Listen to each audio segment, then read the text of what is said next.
Reservation को लेकिन चर्चा चली विभिन्न जगार आंदोलन तो ये जो रिजर्वेशन एक्चुअली रहा दरकार कि ना आम भारत वर्ष रिजर्वेशन उठी जा दरकार जदि रहा दरकार क्यों आधार रहा दरकार आ जदि उठी जा दरकार ताले रिजर्वेशन कहीं लिखाई कौन पर लिखाई आम पाखे अच्छा ओडार सुसाहित्यिक एवं बहुजन चिंतक अभिमन्यु मल्लिक सर चलता आम सीधा सहित आलोचना करिया सर बर्तमान विभिन्न स्थान में रिजर्वेशन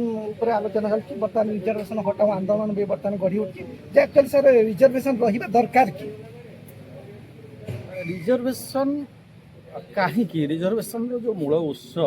ताकू आमको जानवा प्रश्न उत्तर देवा पूर्व आम रिजर्वेशन व्यवस्था कौन ता जानवा दरकार आज ये संपर्क में किसी न जानी लोक मैंने केवल जाति अहंकार नहीं कि केवल या विरोध करुँच रिजर्वेशन कहीं रहे ना जी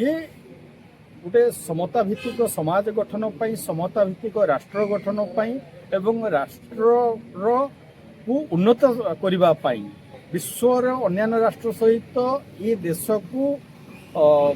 समस्त स्तर रे रखिबा पाई जो माने पछरे पड़िचंती जो मान को पछरे पक्का है पछरे पड़ी नाहंती पछरे पक्का है से मुख्य स्रोत को आनिबा पाई से मानकु स्वतंत्र सुविधार आवश्यकता अछि तो से स्वतंत्र सुविधार अन्य नाम हैला रिजर्वेशन आमे जेमती ट्रेन रे व्यवस्था अछि रिजर्वेशन अन्य प्रत्येक स्थान रे अछि रिजर्वेशन जे यह सुरक्षित सेमानक पाई कारण सेमाने अन्य मानक सहित ठेला पेला करिकि सेमाने आगु को आसी परिबे जेहेतु सेमानकु पंगु करि दिया है ये जो व्यवस्था अतीत रे थिला ब्राह्मणवादी व्यवस्था मनोवादी व्यवस्था जो व्यवस्था माध्यम केवल थोकाए लोक सबकि अधिकार हासिल करुले शिक्षा शासन संपत्तिर सबकि अधिकार से पाखरे थिला एवं ए देशर मूल निवासी माने ए देशर बहुजन समाज को से माने ए तीनिटारू वंचित करथिले अर्थात शिक्षार अधिकार वंचित करथिले शासनर अधिकार वंचित करथिले संपत्तिर अधिकार वंचित करथिले तेणु ये शासन शिक्षा और संपत्तिर अधिकार वंचित होबा अर्थ पशु सहित समान स्तर रे मानकु रखा जाइथिला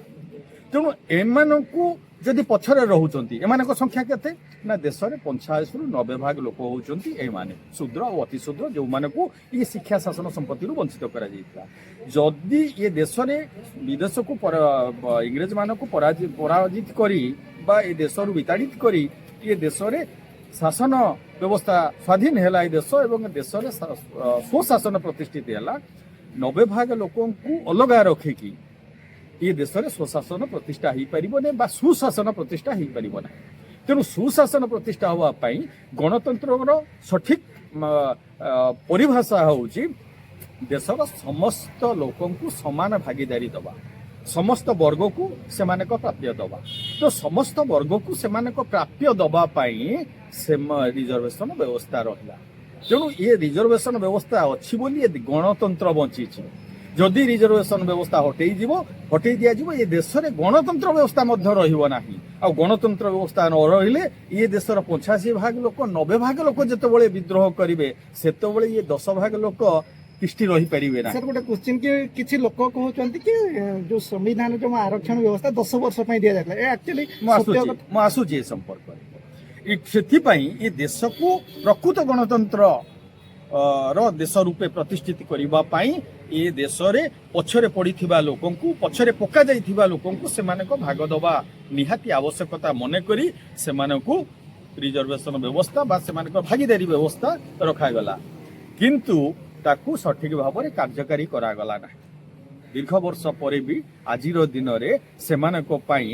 जी भाग प्रदान करा जाइछि आज से मिली ना क्या मिली ना आज देखिले आमे देखिले जेते आईएएस आईपीएस आईएफएस ठू आरंभ करी सर्वभारतीय जेते चाकरी अच्छी से चाकरी रे केते भाग लोक एससी एसटी ओबीसी अछंती ना आईएएस चाकरी रे एससी एसटी ओबीसी मिसई की 9 भाग लोक मात्र आज पर्यंत पाई हाराहारी 5576 आईएएस आज पोजिशन रे अछंती सेमानक भितरु समुदाय पाखापाखि 900 एससी एसटी ओबीसी संख्या हूँ 900 अर्थात 10 भाग एमाने ना 90 भाग दखल करिसेंती केते ना 10 भाग लोक ଦଖଲ କରିଛନ୍ତି 90 ଭାଗ ସେଥିରେ ପୁଣି ସେମାନଙ୍କୁ ନିଅଣ୍ଟ ହେଉଛି ଅର୍ଥାତ୍ 10 ଭାଗ ଲୋକ ଶିକ୍ଷାରେ ଶାସନରେ ସମ୍ପତ୍ତିରେ 90 ଭାଗ ଦଖଲ କରିସାରିବା ପରେ ମଧ୍ୟ ସେମାନଙ୍କୁ ତଥାପି ନିଅଣ୍ଟ ପଡ଼ିଲା ସେମାନେ କ'ଣ କଲେ ନା EWS କୋଟା ବା ଆର୍ଥିକ ଆଧାରରେ ସେମାନେ ସୁଦାମା କୋଟା 10% ଲୋକ ନେଲେ 10% ନେଲେ ଭାଗ ହେଉଛି ସେମାନଙ୍କ ସଂଖ୍ୟା 9 ଭାଗ ଦଖଲ କରିଛନ୍ତି 90 ଭାଗ ପୁଣି ସେଥିରୁ ଆହୁରି ନେଲେ 10 ଭାଗ ସମ୍ବିଧାନ ବିରୋଧୀ ଭାବରେ ସବୁ ବିବେଚିତ ହେଲା ପରେ ମଧ୍ୟ ସେମାନେ ନେଲେ ତାକୁ ମଧ୍ୟ ଆମେ ବିରୋଧ କଲୁ ନାହିଁ କିନ୍ତୁ ଏବେ ଇଏ ଯୋଉ 10 ଭାଗ ଦଖଲ କରିଛନ୍ତି SC ST OBC ମାନେ ତାକୁ ସେମାନେ ବିରୋଧ କରୁଛନ୍ତି ତେଣୁ ବିରୋଧ କରିବା ପୂର୍ବରୁ ସେମାନେ ଦେଖିବା କଥା ଯେ କିଏ କେତେ ଭାଗ ପାଇଛି କେତେ ଭାଗ କାହାକୁ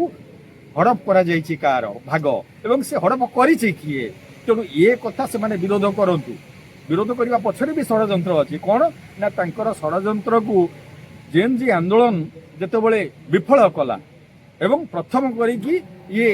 RSS ମୁଣ୍ଡ ନୁଆଇଲା RSS ବୋଇଲେ ସରକାର ମୁଣ୍ଡ ନୁଆଇଲା ତେଣୁ ବର୍ତ୍ତମାନ ଷଡ଼ଯନ୍ତ୍ର କରିକି RSS କ'ଣ କଲା ନା ଇଏ ଯୁବଗୋଷ୍ଠୀଙ୍କ ଭିତରେ ବିଭାଜନ ସୃଷ୍ଟି କରିବା ପାଇଁ ଏମାନଙ୍କ ଏକତାକୁ ଦୁର୍ବଳ କରିବା ପାଇଁ ସେ କ'ଣ କଲା ନା ସେଇ RSS ର କର୍ମୀମାନଙ୍କ ଦ୍ୱାରା ରିଜର୍ଭେସନ ବିରୋଧୀ ବା RHA ରିଜର୍ଭେସନ ହଟାଓ ଆନ୍ଦୋଳନ ସେମାନେ ଆରମ୍ଭ କରିଛନ୍ତି ସୋସିଆଲ ମିଡିଆରେ ଏବଂ କିଛି ଦିନ ଭିତରେ ତାହା ପାଖାପାଖି 6 ଲକ୍ଷ ଲୋକଙ୍କ ପାଖରେ ପହଞ୍ଚିଛି ବୋଲି ସେମାନେ କହୁଛନ୍ତି 6 ଲକ୍ଷ ଲୋକ ତମ ସଂଖ୍ୟା କେତେ 85 ଭାଗ ଲୋକ ଅର୍ଥାତ୍ 110 କୋଟି ଲୋକ ଭର୍ସେସ୍ ତମେ 10-15 କୋଟି ଲୋକ ତେଣୁ ସେଇ ହିସାବରେ ଚିନ୍ତା କର ଯଦି ତମେ ଆଜିର ଦିନରେ ବି ଲାଇନକୁ ନ ଆସ ସଠିକ କଥାକୁ ବୁଝି ନ ପାର ଏବଂ ରିଜର୍ଭେସନର ଆବଶ୍ୟକତା କାହିଁକି ପଡ଼ିଲା ତାକୁ ବୁଝିବ ନାହିଁ ରିଜର୍ଭେସନ କେତେ ଭାଗ ପାଇବା କଥା ତାକୁ ବୁଝିବ ନାହିଁ ତାଙ୍କ ଭାଗ କେତେ ହଡପ କରିଛ ତାକୁ ବୁଝିବ ନାହିଁ ଏବଂ ଯଦି ତମେ ଏଇଭଳି ଭାବରେ ବିରୋଧ ଜାରି ରଖିବ ଆଗାମୀ ଦିନରେ କେବଳ ସରକାରୀ ସ୍ତର ରିଜର୍ଭେସନ କଥା ଏମାନେ ଆନ୍ଦୋଳନ କରୁଥିଲେ ଆଗାମୀ ଦିନରେ ଏ ଦେଶର ସମସ୍ତ ସମ୍ପତ୍ତିରେ ମଧ୍ୟ ନିଜର ଭାଗ ଏମାନେ ଦାବି କରିବେ ସମସ୍ତ ବ୍ୟବସ୍ଥାରେ ଭାଗ ଏମାନେ ଦାବି କରିବେ ଏବଂ ଆନ୍ଦୋଳନ ଯଦି ଆନ୍ଦୋଳନକୁ 85 ଭାଗ ଲୋକ ଆସିବେ ସେତେବେଳେ ତମ ସ୍ଥିତି କୋଉଠି ରହିବ ତମେ ଚିନ୍ତା କର ତେଣୁ ଏଇ କେବଳ ରିଜର୍ଭେସନ ଯୋଉମାନେ ବିରୋଧ କରୁଛନ୍ତି ରିଜର୍ଭେସନକୁ ବିରୋଧ କୋଉମାନେ କରୁଛନ୍ତି କିଏ ରିଜର୍ଭେସନ ପାଇନାହିଁ SC ପାଇଛି ST ପାଇଛି OBC ପାଇଛି ମହିଳା ପାଇଛି ଆମର ଦିବ୍ୟାଙ୍ଗ ପାଇଛନ୍ତି ଏକ୍ସ ସର୍ଭିସମ୍ୟାନ ପାଇଛନ୍ତି ଏବଂ ବ୍ରାହ୍ମଣ ମଧ୍ୟ 100ରୁ 100 ଭାଗ ମନ୍ଦିରରେ ଦଖଲ କରିବା ପରେ IAS ରେ 90 ଭାଗ ଦଖଲ କରିବା ପରେ 27 ଭାଗ IPS ରେ ଦଖଲ କରିବା ପରେ ପ୍ରଫେସରରେ 93 ଭାଗ ଦଖଲ କରିବା ପରେ ଆମର ଅନ୍ୟାନ୍ୟ ସମସ୍ତ କ୍ଷେତ୍ରରେ 90ରୁ 95 ଭାଗ ଦଖଲ କରିବା ପରେ ବି ସେ ଚାହୁଁଛି ଯେ ପୁଣି ରିଜର୍ଭେସନକୁ ହଟେଇ ସବୁ କିଛି 100ରୁ 100 ଭାଗ ଦଖଲ କରିବ ତେଣୁ ଯେତେବେଳେ 100ରୁ 100 ଭାଗ ଦଖଲ କରିବାକୁ ଆମେ ରାଜି ତମେ ଦଖଲ କର ଆମେ ରିଜର୍ଭେସନ ଛାଡ଼ିବା ପାଇଁ ରାଜି ରିଜର୍ଭେସନ ବିରୁଦ୍ଧରେ ଆମେ ଯିବୁ କାହିଁକି ଯିବୁ ତମେ ଆମକୁ ଦର୍ଶାଅ ଯେ କାହିଁକି ରିଜର୍ଭେସନ ହଟିବ ଏଇଥିପାଇଁ ହଟିବ ତମେ କହୁଛ କ'ଣ ନା ମେରିଟ ଦ୍ୱାରା ଅବମାନନା ହେଉଛି ତେଣୁ ମେରିଟକୁ ତମେ ପ୍ରାୟୋରିଟି ଦେବା କଥା କହୁଛ ଯେ କେବଳ ମେରିଟିୟସ୍ ଲୋକମାନେ ଆସନ୍ତୁ ଏବଂ ରିଜର୍ଭେସନ ଦ୍ୱାରା ଅଯୋଗ୍ୟ ଲୋକ ସୃଷ୍ଟି ହେଉଛନ୍ତି ଯାହା ସମ୍ପୂର୍ଣ୍ଣ ଅବାସ୍ତବ କାରଣ ଆଜି ପର୍ଯ୍ୟନ୍ତ ଯେଉଁ ସର୍ଭେ ହେଇଛି ସେ ସର୍ଭେରେ ଦେଖାଯାଇଛି ଯେ ରିଜର୍ଭ କାଟାଗୋରୀରେ ଆପଏଣ୍ଟମେଣ୍ଟ ପାଇଥିବା ଲୋକଙ୍କର କର୍ମଦକ୍ଷତା ଅନରିଜର୍ଭ କାଟାଗୋରୀଙ୍କ ଲୋକଙ୍କଠୁ ବହୁତ ଅଧିକ ସର୍ଭେ କହୁଛି ନିଜେ ମଧ୍ୟ ଦେଖିଦିଅ ତମେ ତ ପଢ଼ା ନାହିଁ ତମେ ତ ନା ସେ ଶାସ୍ତ୍ର ପଢୁଛ ନା ତମେ ସମ୍ବିଧାନ ପଢୁଛ ନା ନୀତି ନିୟମକୁ ପଢୁଛ ନା ତମେ ସେ ଯୋଉ ଗୁଗୁଲ ଖେଳେଇକି ଗୁଗୁଲରେ ପ୍ରତିଷ୍ଠାତା ନିଜର ପାରିବା ପୁଣିଆ ଦେଖାଉଛ ତାକୁ ମଧ୍ୟ ସଠିକ ଭାବରେ ତମେ ବିଶ୍ଳେଷଣ କରୁଛ କୌଣସି କଥା ନାହିଁ କେବଳ ତମର ଗୋଟେ କ୍ୱାଲିଟି ଅଛି ତାହା ହେଉଛି ଜାତୀୟ ଅହଙ୍କାର ତେଣୁ ସେ ଜାତୀୟ ଅହଙ୍କାରକୁ ଯଦି ଛାଡ଼ିବ ନାହିଁ ତୁମେ ଯେ ପର୍ଯ୍ୟନ୍ତ ତମେ କେବଳ ବିରୋଧ କରିବା ପାଇଁ SC ST କି ବିରୋଧ କରିବା ପାଇଁ କି ଯଦି ମେରିଟ କି ତମେ ସପୋର୍ଟ କରୁଛ ତାହେଲେ EWS କୋଟାକୁ ତମେ ବିରୋଧ କରିବା କଥା ତମେ ସେତେବେଳେ ତ ବିରୋଧ କରିନଥିଲ ସେତେବେଳେ ତ ତମେ ପ୍ରତିବାଦ କରିନଥିଲ ତେଣୁ ଏଥିରୁ ଜଣାପଡୁଛି ଯେ ତମେ ସ୍ୱତନ୍ତ୍ର କେବଳ ଲକ୍ଷ୍ୟ ଅଛି କେବଳ ତମେ SC ST କି ବିରୋଧ କରିବା ତେଣୁ SC ST କି ବିରୋଧ କର ମେରିଟକୁ ବିରୋଧ କର ଯଦି ମେରିଟକୁ ସମର୍ଥନ କର ଆମେ ମଧ୍ୟ ସେଥିରେ ସହମତ ଆମେ ମଧ୍ୟ ଚାହିଁବୁ ରିଜର୍ଭେସନ ହଟି ଯାଉ ଯୋଉଦିନ ତମେ ମେରିଟ କି ପ୍ରାୟୋରିଟି ଦେବ ଯୋଉଦିନ ତମେ ମେରିଟକୁ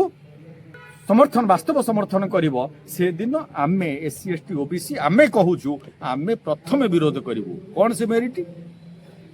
ନା ତମର ଗୋଟେ ମେରିଟ ହେଉଛି ତମେ ହଳ କରିପାରିବ ନାହିଁ ତମେ କୌଣସି ଶାରୀରିକ କାର୍ଯ୍ୟକ୍ରମ କରିପାରିବ ନାହିଁ, ତମେ ରାସ୍ତା ତିଆରି କରିପାରିବ ନାହିଁ, ତମେ କୋଠାବାଡ଼ି ତିଆରି କରିପାରିବ ନାହିଁ, ତମେ କ'ଣ କରିବ ନା ତମେ କେବଳ ସୋ କଲ୍ଡ ପୂଜାପାଠ କରିବ। ତେଣୁ ତମେ 100ରୁ 100 ଭାଗ ପୂଜାପାଠରେ ନିଅ, ଆମର ଦରକାର ନାହିଁ, ଆମେ ତମକୁ ଛାଡ଼ି ଦେଉଛୁ। ତମେ ଯେତେବେଳେ ମେରିଟ କଥା କହୁଛ, ସମଗ୍ର ଚାଷ ଜମି ତମ ପାଖରେ ଯେତେ ଅଛି, ତମେ ଯୋଉମାନେ ଚାଷ କରୁଛନ୍ତି ତମେ ତାଙ୍କୁ ଦେଇଦିଅ, କାରଣ ଚାଷ କରିବା ମେରିଟ ଚାଷୀ ପାଖରେ ଅଛି, ମୂଲିଆ ପାଖରେ ଅଛି, ତାଙ୍କୁ ଦେଇଦିଅ, ତାପରେ ତମ ମେରିଟ ତମେ ଦେଖାଅ। ତମ ପାଖରେ ଯେତେ ଶିଳ୍ପ ଅଛି, ଶ୍ରମିକ ହଉଛି ଶିଳ୍ପ ହଉଛି ଶ୍ରମିକର। ତେଣୁ ତମେ ଖଣ୍ଡେ ଲୁହା ଉଠେଇବାର ଦକ୍ଷତା ତମର ନାହିଁ, ତେଣୁ ଶିଳ୍ପର ବା କାରଖାନାର ମାଲିକ ତମେ କାହିଁକି ହବ? କାରଖାନାର ଯଦି ପ୍ରକୃତରେ ମେରିଟକୁ ତୁମେ ପ୍ରାଧାନ୍ୟ ଦଉଛ, ତାହେଲେ କାରଖାନାର ମାଲିକ ତମେ ଶ୍ରମିକ ମାନଙ୍କୁ ମାଲିକାନା ଦିଅ, ତାପରେ ତମେ ମେରିଟ ଦେଖାଅ। ସେଇଭଳି ଭାବରେ ଯେତେ 10 ତାଲା 50 ତାଲା 100 ତାଲା ଯୋଉ ତମେ ଆପାର୍ଟମେଣ୍ଟରେ ରହିଛ, ତିଆରି କରିବାର ସାମର୍ଥ୍ୟ ତମର ନାହିଁ। ତେଣୁ ତମେ ତାକୁ ଛାଡ଼, ଯୋଉମାନେ ତିଆରି କରିଛନ୍ତି ତାକୁ ମାଲିକାନା ଦିଅ, ମେରିଟକୁ ସମ୍ମାନ ଦିଅ। ଏଇଭଳି ଭାବରେ ତମର ସବୁ କଥା ଯଦି ଆମେ କହିବୁ, ତମେ ଦେଶରେ ବି ରହିବ ନାହିଁ। ତେଣୁ ମେରିଟକୁ, ବାସ୍ତବ ମେରିଟକୁ ଯୋଉଦିନ ତମେ ସମ୍ମାନ ଦବ, ସେଇଦିନ ଆମେ ରିଜର୍ଭେସନକୁ ବିରୋଧ କରିବୁ।